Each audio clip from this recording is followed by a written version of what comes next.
आशा करता हूँ आप सब बहुत अच्छे होंगे। मेरा नाम है सिद्धांत अग्निहोत्री। स्टडी ग्लोस पे आपका बहुत बहुत स्वागत है। इकोनॉमिक टाइम्स का ये दोस्तों आर्टिकल है, हम बात करेंगे इस पर जो काफ़ी लंबे समय से काम चल रहा है। देखिए, हम लगातार स्टडी ग्लोस पे ये बताते रहते हैं कि बांग्लादेश में प्रॉब्लम क्या हो रही है, हालात बहुत ज़्यादा ख़राब हो रहे हैं। ये हम लगातार बताते रहते हैं और इसका कंक्लूजन रिजल्ट जो है वो इस तरीके से निकलता है। चलिए एक एक करके चीज़ों को समझने की कोशिश करते हैं। आज हम आपको बताएंगे कि एआई के शॉर्ट फिल्म्स कैसे बनाते हैं। तो आज क्लास होगी, डिस्क्रिप्शन कमेंट बॉक्स में इस कोर्स का लिंक है। तो देखो, भारत की सिक्योरिटी एजेंसीज, एक तो कल वाकई में कल रात को जब मैं सो रहा था तो मैं यही सोच रहा था कि हमारी जो इंटेलिजेंस एजेंसीज हैं 16 साल 17 साल से, कश्मीर को छोड़ दें उसमें भी बहुत ज़्यादा अटैक नहीं, 2-3 अटैक हुए हैं बड़े, बट उसके अलावा एक भी शहर में बम ब्लास्ट नहीं हुआ। महबूबा मुफ्ती कहती हैं 2003 से लेकर 2008 तक क्या बढ़िया पाकिस्तान से हमारे रिश्ते थे, अच्छे थे, बातचीत करनी चाहिए। इन लोग से कोई बातचीत नहीं हो सकती। सबसे ज़्यादा आतंकवादी हमले 2003 से लेकर 2008 तक हुए थे और उसके बाद एनआईए बनी और आज तक एक भी आतंकी हमला, अभी ये दिल्ली का जो हमला हुआ है ये भी इसका टेरर मॉड्यूल बस्ट कर दिया गया था। इसके हम पिछले वीडियोज़ में बात कर चुके हैं। कोई नाम नहीं, हीरो कौन है पता नहीं, बट वही कहते हैं ना कि अनसंग हीरोज हैं ये वो वीर हैं जो हमको बचा रहे हैं। कहते हैं ना, intelligence is the first line of defence. सबसे पहली लाइन डिफेंस की इंटेलिजेंस है। First battle of Panipat Babur ने कैसे हराया था? इंटेलिजेंस के बलबूते। जितनी भी बड़ी बड़ी जंग जीती गई हैं वो इंटेलिजेंस के बलबूते ही जीती गई हैं। इजराइल इसलिए है क्योंकि मोसाद है। तो मैं सल्यूट करना चाहता हूँ RNAW, IB, NIA, हमारी जितनी भी इंटेलिजेंस एजेंसीज हैं जो अनसंग हीरो हैं, तहे दिल से शुक्रिया। तो इंडियन सिक्योरिटी एजेंसीज इस समय हाई अलर्ट पे हैं। क्यों हाई अलर्ट पे हैं? क्योंकि बहुत सारे इंटेलिजेंस इनपुट्स मिले हैं और ये बताता है कि लश्कर तैयबा यानी कि हाफिज सईद जो है वो एक नया ऑपरेशनल फ्रंट भारत के खिलाफ खोल रहा है। ये तो जग जाहिर बात है। हाफिज सईद, मरकज़ुद्दावा, फलाह इंसानियत, ये बहुत लंबे समय से एक्टिव है। जैश मोहम्मद, जैश जो है और ये इसका लश्कर है, ये साथ में मिलकर काम करते हैं, कोऑर्डिनेटेड हैं। पैसा इनको ISI देता है। हमारे लोकप्रिय गनमैन, ठीक है, ये ऐसा पिरामिड स्ट्रक्चर है। ऊपर ये टॉप लीडरशिप बैठती है। मैं थोड़ा सा पेन का कलर चेंज कर देता हूँ। ऊपर टॉप लीडरशिप बैठती है, ठीक है। उसके बाद नीचे जो है वो कोर कमांडर्स आते हैं। फिर उसके बाद ISI तो खैर इन सबको कंट्रोल करती है। फिर ऑपरेटिव्स आते हैं और फिर अल्टीमेटली लास्ट में जो रिक्रूट करती है। तो जो हमारे अननोन, ये 2 लेवल को जो हमारे लोकप्रिय गनमैन हैं उन्होंने ख़त्म किया। टॉप लीडरशिप तक लगभग हम पहुंच ही गए हैं। इसीलिए अब न्यूज़ में भी आ रहा है कि इसको मार दिया, उसको मार दिया। तो भारत भी बहुत एक्टिव है और एक एक को पकड़ के मार रहा है ना। अब देखिए, ऑपरेशन सिंदूर के बाद पाकिस्तान को यह पता चल गया कि स्ट्रैटेजी को बदलना पड़ेगा।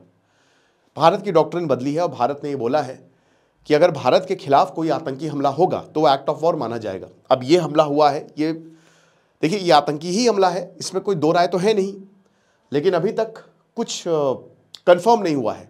अब जाहिर सी बात है, एकदम से आंखें मूंद कर यहाँ पे बातें नहीं की जाती हैं। यहाँ पे प्रॉपर इन्वेस्टिगेशन होगी, देखा जाएगा कि क्या एक्सप्लोसिव जो है कौन से यूज़ किए गए। एक एक चीज़ आपको बताई जाएगी, भारत सरकार बताएगी और उसके बाद ही हम कंफर्म करेंगे कि हाँ ये टेरर अटैक है कि नहीं है। तो अभी तो ये 1 हफ्ते तक पूरी प्रॉपर जांच चलेगी। तब तक हमको आर्टिकल्स का ही सहारा लेना होगा। हो सकता है दोस्तों कुछ बहुत सारी चीज़ें हैं, कुछ चीज़ें गलत भी हों, ठीक है, ऐसा नहीं कि सब कुछ सही है। बहुत सारी चीज़ें सामने से आ रही हैं, कुछ सोर्स जो है वो बताते नहीं हैं। मेरा जो पर्सनल सोर्स होता है, मैं यहाँ पे जितने भी आर्टिकल्स हैं और कुछ लोगों से बात करता हूँ, ठीक है। तो अब क्या है कि यहाँ ये बताया गया कि जो हाफिज सईद है, हाफिज सईद और जैश, ये सब बांग्लादेश में आज से नहीं है, ये पिछले 6 महीने से हैं। जब से बांग्लादेश आज़ाद हुआ है, 1971 की बात नहीं कर रहा हूँ, अभी जो नया रेवोल्यूशन हुआ, शेख हसीना को हटा के, तो जो ये इनका बांग्लादेश है ना, ये पूरा आतंकियों की चपेट में आ गया। माइनॉरिटीज़ पर हमला और सीधा सीधा यहाँ पे जो कट्टर ग्रुप्स ने अल्टीमेटम दिए, किसी की नहीं चल रही है। ना मोहम्मद यूनिस की चल रही है, इलेक्शन खाली नाम मात्र के हैं, ना वहाँ पे वकारुज़्ज़मान की चल रही खाली कट्टरपंथियों की। पाकिस्तान की नेवी बांग्लादेश में क्या कर रही है? इनका ISI बांग्लादेश में लाल मोनिनहाट से लेकर जो चिटगांव है सबसे इम्पॉर्टेंट, वहाँ पे ये जो ISI है और इनको जनरल्स जो हैं वो जा रहे हैं।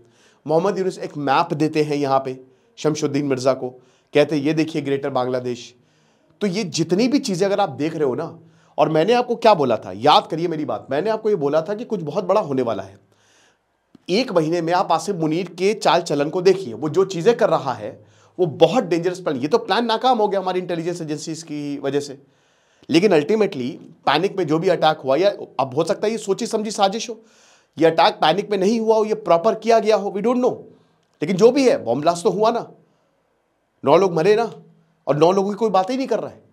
कोई गया होगा, कोई किसी का बाप होगा, किसी का भाई होगा, कोई किसी का पति होगा, उनकी भी बात करनी चाहिए कि कौन है। ठीक है, तो ये बांग्लादेश को अपना प्रॉक्सी जो है वो बना रहे हैं, सारा बेस वहीं पे ही है। और बांग्लादेश 4000 किलोमीटर का भारत से बॉर्डर शेयर करता है। 30 अक्टूबर को खैरपुर तामे वाली पाकिस्तान में एक रैली में सैफुल्लाह सैफ, इसका भी बहुत जल्द नंबर आने वाला है, ये जो है कुछ बातें बोलता है और बोल रहा है कि हाफिज सईद जो है वो भारत के ऊपर हमले की तैयारी कर रहा है बांग्लादेश से। अब इसके 2 मतलब निकाले जाते हैं, या तो खाली बतौलेबाजी है। देखिए, एलॉन मस्क एक बहुत बढ़िया चीज़ बताते हैं, वो बोलते हैं कि जो इस तरीके के देश होते हैं, जो कट्टरपंथ देश होते हैं, वो नहीं चाहते उनकी पब्लिक पढ़े। अगर बहुत ज़्यादा कट्टरपंथ होगा, पब्लिक पढ़ेगी तो पब्लिक क्वेश्चन करने लगेगी, पब्लिक क्वेश्चन करने लगेगी तो आपकी सत्ता जाएगी हिल। पाकिस्तान को रेलेवेंट रहने के लिए, उनकी टॉप लीडरशिप को रेलेवेंट रहने के लिए बहुत सारे अनपढ़ जाहिल लोग चाहिए, ताकि लगातार वो आतंकी बनते रहें।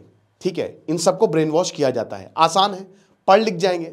इसीलिए पाकिस्तान डेलिबरेटली ये काम करता है। इनके खुद के बच्चे पढ़ रहे हैं बाहर, वो यहाँ पे नहीं, खुद खूब पैसा कमा रहे हैं, लेकिन जो आम पाकिस्तानी हैं उनको ये ब्रेन वॉश कर रहे हैं और ये पूरी फौज इकट्ठा कर रहे हैं, तो बताने के लिए कि भाई देखो, भारत से हम हैं और भारत को हमला करके हम उनको ख़त्म कर देंगे। एक तो ये हो सकता है, और दूसरा सीरियस, अब जो अगर आप देखो लश्कर का इतिहास तो ये सीरियस ही लगते हैं। सैफुल्लाह कोई आम इंसान नहीं है, रिक्रूटर है, मेन रिक्रूटर, मेन मास्टरमाइंड है, हाफिज सईद का सेकेंड हैंड माना जाता है। तो इसीलिए जब ये बात बोल रहा है तो सीरियस है। कई बार ये बात जो है वो देश को बताने के लिए भी बोली जाती है, ज़बरदस्ती रिकॉर्ड करके जो भी पाकिस्तानी मीडिया हैंडल्स उनसे सर्कुलेट करवाया जाता है कि पैनिक फैले। इंटेलिजेंस एजेंसी बहुत ही नाप तोल के काम करती है, बहुत ही सही से काम करती है, एक एक चीज़ वो देखती हैं। तो हाफिज सईद जो है उन्होंने अपने क्लोज एसोसिएट को बांग्लादेश भेजा। अब हम सबको पता है कि वहाँ के युवाओं को, देखिए युवा कोई 1971 में उस समय जिन्होंने आज़ादी की जंग लड़ी, आज वो 60 साल के हैं, 70 साल के हैं।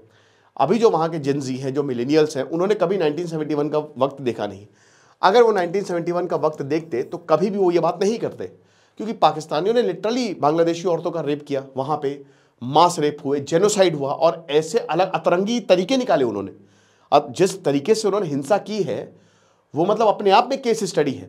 ठीक है, युवाओं को नहीं पता, उनको कुछ नहीं समझ में आ रहा है। ठीक है, क्योंकि पढ़े लिखे हैं नहीं, उनको क्या दिख रहा है, पाकिस्तान सपोर्ट करेगा तो हम ताकतवर बन जाएंगे, ये उनको दिख रहा है। तो यूथ को रेडिकलाइज करना वहाँ पे बहुत ज़्यादा आसान है। और बांग्लादेशी यूथ जो है, सबकी बात नहीं कर रहा, लेकिन ज़्यादातर जिहाद के बैनर के अंडर वो एकदम प्रॉपर तैयार है कि हाँ हम तो मरने के लिए तैयार, हम फट जाएंगे कहीं पे भी, आप हमको बम तो अंदर फिट करो, हम फट जाएंगे, ये चीज़ है। तो ये जो अटेम्प्ट है कि पाकिस्तान के बियॉन्ड जो है वो लश्कर तैयबा जा रहा है, पहली बार देखा गया है।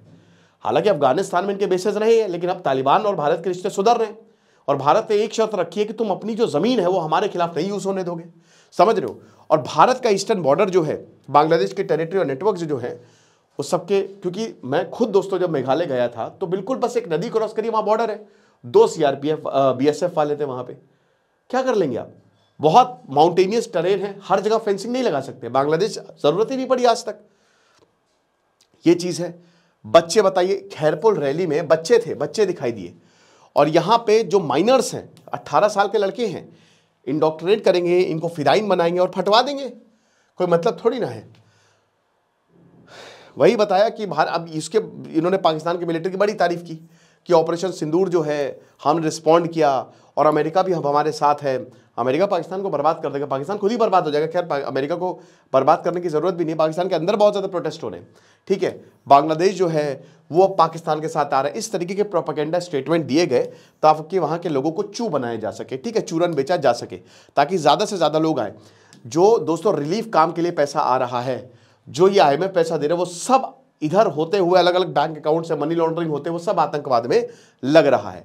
और बोला कि ये हमारी रिटेलिएटरी कैंपेन है भारत के खिलाफ, इतनी नफरत सोचिए भारत के खिलाफ ये रखते हैं, ठीक है ना। उसके बाद बोला कि हमने सर्विलांस जो है वो बढ़ा दी है। भारत ने बोला कि चिंता मत करिए, हम हैं अभी, आप आराम से सोइए, हम हैं ना, रात में जग रहे। तो हमने सर्विलांस बढ़ाई है। इंडिया बांग्लादेश बॉर्डर आए थे अभी 4-5, है ना, टांग तोड़ के उल्टा टांग दिया था यहाँ पे, ठीक है। तो बीएसएफ और इंटेलिजेंस एजेंसी जो है वो क्रॉस बॉर्डर कम्युनिकेशन को लगातार मॉनिटर कर रही हैं। फंडिंग को देखना बहुत ही आसान होता है। ये सब जितनी बातें बोली जा रही है ना, इतनी आसान है नहीं, क्योंकि भारत इनसे 100 है। अगर ये 10 है तो भारत 100 है, चाहे वो टेक्नोलॉजी के मामले में हो, चाहे वो आर्मी के मामले में हो। ये तो हम बहुत ही ज़्यादा थोड़ा सा मतलब डिफेंसिव रहते हैं कि चलो हम कुछ नहीं करने वाले हैं, तुम मारोगे तो हम मारेंगे, ठीक है। बाकी सारे के सारे मूवमेंट्स को देखा जा रहा है। और पाकिस्तान बेस्ड ग्रुप जो है, they are attempting to exploit Bangladesh geography. वो बांग्लादेश की ज्योग्राफी को ही बदलना चाह रहे हैं। सर क्रीक आपने देखा वहां पे क्या हो रहा है। पाकिस्तान ने अभी नोटान जारी किया है, पाकिस्तान की एयरफोर्स अलर्ट पर है। Internal vulnerability to launch proxy attacks on India eastern flank. समझ रहे हो, भारत का जो ईस्टर्न फ्लैंक है, और भारत बांग्लादेश में घुस चुका है कायदे से। अभी हमारी आर्मी ने भी कि हम हैं यहाँ पे बैठे हुए हैं, तुम यहाँ पे आओगे, तुम आओ तो बांग्लादेश इन द सेंस की जो हमारा नॉर्थ ईस्टर्न पार्ट है, ठीक है, वहां से सीधा बांग्लादेश में जाएगा। बांग्लादेश को पता कि हम एक गलती करेंगे ना, हमको भुगतना पड़ जाएगा कम से कम 200 सालों के लिए। जो बंटवारा 1905 में करके गया था लॉर्ड कर्जन, वो यूनाइट हो जाएंगे, खत्म हो जाएगा सब कुछ, ठीक है ना। तो ये जो डेवलपमेंट है ये दिखाता है कि कहीं ना कहीं पाकिस्तान के जो टेरर आउटफिट्स हैं, स्ट्रैटेजिक एवोल्यूशन हुआ है। सीधा पाकिस्तान की स्ट्रैटेजी अपना रहा है, कम पैसा फेंको, ज्यादा इंपैक्ट लेके आओ, जो जनरल जियाउल हक की स्ट्रैटेजी थी 1979 में। तो नए ऑपरेशनल रिक्रूटमेंट पूल्स जो है वो लगा रहा है। अब सिर्फ यहाँ पे पीओके और पाकिस्तान का पंजाब रीजन नहीं है, ये हर जगह से, और बांग्लादेश एक नया ग्राउंड बन रहा है। इसलिए भी दोस्तों क्योंकि वहां पे पैसा है नहीं, तो जो लोग ये नहीं भी करना चाहते वो पैसे की लालच में यहाँ पे ये काम करने आएंगे और फिर भारत के खिलाफ आतंकवाद फैलाएंगे। उसके बाद जैश ए मोहम्मद ने क्या बोला, जैश ए मोहम्मद ने जमात उल मोमिनात, इसकी क्लासेस शुरू हो चुकी हैं। 150 रुपए में आपको 1 घंटे का कोर्स मिलेगा, और इसमें क्या आपको जिहाद बनना सिखाएंगे, औरतों को बताएंगे। अब फिदाइन सबसे डेंजरस होते हैं, कुछ नहीं, उनको पता है कि हमको मरने वाला है, बॉम्ब फिट करो, फट जाएंगे जाके। तो अब ये औरतें करेंगी तो और ज्यादा डेंजरस है। अब यही मसूद अजहर की बहन, इस पे मैंने पूरा लेक्चर भी लिया था, सादिया अजहर और बाकी सब के सब। और इसमें क्या होगा, इसमें फिदाइन यूनिट से पहले जो है ना बहुत कुछ होता है। पूरी 1 साल की ट्रेनिंग होती है, 6 महीने 1 साल की ट्रेनिंग होती है, क्योंकि देखिए ये इतना आसान नहीं है। इंटरेस्टेड लोग जाएंगे, फिर धर्म के बारे में आपको बाकायदा वीडियोस दिखाए जाते हैं कि पूरी दुनिया में ये हो रहा है, पूरी दुनिया में वो हो रहा है, ठीक है, मुस्लिमों के साथ अत्याचार हो रहा है, ये सारे के सारे वीडियो दिखाए जाते हैं। भाई जितनी ज़मीन पाकिस्तान की नहीं है उससे ज़्यादा ज़मीन वक्फ के पास है हमारे यहाँ, और ये कहते हैं कि मुस्लिमों के ऊपर अत्याचार हो रहा है, दिखाना, ये भी दिखाना चाहिए। तो बात वही है ना कि भाई यहाँ पे मुस्लिमों के अत्याचार मुस्लिम ही कर रहा है, बाकी देशों में अगर देखो तो, ठीक है। तो ये सारा ब्रेन वॉश तरीके से पाकिस्तान में क्या हो रहा है, पाकिस्तान की सरकार और मिलिट्री तो उनके लोगों को मार रही है, गोली मार दे रही है। आप खड़े होकर देखिए, कुछ बोल के देखिए, रातों रात आपको गायब कर दिया जाएगा। तो ये सब चीज़ें जो है बताते हैं, टेरर शिफ्ट जो है ये देखने को मिल रहा है, फालतू की बातें, फिर ये पीछे हो जाएंगे और उसके बाद मरेगा कौन, यही लोग जो बहुत बड़े आतंकी बनने निकले थे। तो 8 अक्टूबर को रिक्रूटमेंट शुरू हो गया मरकाज असमान उल अली बहावलपुर में, और सादिया का हस्बैंड यूसुफ अजहर है, उसको मार दिया गया था। भारत ने ऑपरेशन सिंदूर जो किया था, ये खैर कंफर्म भी किया है कि सब के सब इसके निपट गए थे। तो अल कलम मीडिया ने इसको टेलीग्राम पे काफ़ी ज़्यादा पब्लिसाइज किया, और फिर एक रिक्रूटमेंट ड्राइव और प्रोपेगेंडा ड्राइव चलाई। जाहिर सी बात है कि जिनके शौहर मारे गए हैं, जिनके पति मारे गए हैं ऑपरेशन सिंदूर में, वो तो आने वाले हैं। 200-250 तो औरतें ऐसे ही अवेलेबल होंगी, हो सकता है ना भी हो, लेकिन कम से कम 50-60 तो आप मान के चलिए कि वो आएंगी, कि बदले की भावना से कि नहीं हमको तो भारत के खिलाफ कुछ करना है, ठीक है। तो ये हो सकता है। इकोनॉमिकली वल्नरेबल वुमेन, वो औरतें जो बहुत ही ज़्यादा वल्नरेबल है, कोटी, मंशेरा, कराची, बहावलपुर, स्कूल्स में जाकर इस तरीके की ड्राइव्स जो है वो चला रही है। और जैश ए मोहम्मद फॉल्स नैरेटिव जो है कि औरतों को मारा गया है, यही बता रहे हैं कि भाई देखो इनका इन्फॉर्मेशन यूनिट बढ़िया है पाकिस्तान का, ठीक है, फेक इन्फॉर्मेशन फैलाने में ये बहुत ही आगे हैं। तो ये बांग्लादेश से लेकर ये जो स्ट्रैटेजी है, कहीं ना कहीं ये भारत के खिलाफ यूज़ कर रहा है, और इंडिया को सतर्क होना चाहिए, और भारत सतर्क है भी, तो वैसे दिक्कत की बात नहीं है। लेकिन कंक्लूजन ये होता है जो आपने देखा लाल किले में। आपको क्या लगता है मुझे कमेंट बॉक्स में बताइएगा। खुश रहिए, पढ़ते रहिए। दिस इज सिद्धांत अग्निहोत्री, साइनिंग ऑफ।